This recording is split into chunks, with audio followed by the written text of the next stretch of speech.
دعوت الداعی اذا دعان، میں تو ہر پکارنے والے کی پکار سنتا ہوں، اور سنتا نہیں جواب دیتا ہوں، اور صرف جواب نہیں دیتا قبول کرتا ہوں۔ اجابت میں یہ تینوں چیزیں موجود ہیں۔ اور اذا دعان، جہاں مجھے پکارے جب پکارے، دیر اینڈ دین میں موجود ہوں۔ لیکن شرط کیا ہے؟ فَلْيَسْتَجِيبُوا لِي، انہیں بھی تو میرا کہنا ماننا چاہیے۔ یہ یک طرفہ بات نہیں ہوگی۔ فَاذْكُرُونِي أَذْكُرْكُمْ، تم مجھے یاد رکھو گے تو میں تمہیں یاد رکھوں گا۔ یہ دو طرفہ معاملہ ہے۔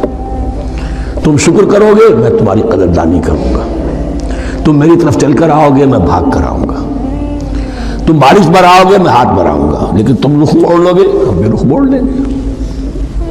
ہماری تو غرض نہیں ہے، غرض ہے تو تمہاری ہے۔ تم رجوع کرو گے ہم بھی رجوع کر لیں گے، تم توبہ کرو گے ہم اپنی نظر کرم پھر تمہاری طرف متوجہ کر دیں گے۔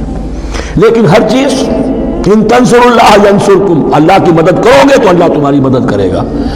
تمہاری دوستیاں ہو، پینگے بڑھا رہے ہو اللہ کے دشمنوں کے ساتھ، ساز باز ہو اللہ کے دشمنوں کے ساتھ، اور کھڑے ہو جاؤ قنوت نازلہ میں اللہ سے مدد مانگنے کے لیے، تم سے بڑا بے وقوف کون ہوگا؟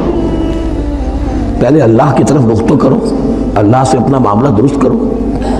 ہاں اس میں کوئی یہ شرط نہیں ہے کہ پہلے ولی کامل اس وقت توبہ کرو خلوص نیت سے تو سارے پردے ہٹ جائیں گے، لیکن خلوص نیت کے ساتھ توبہ۔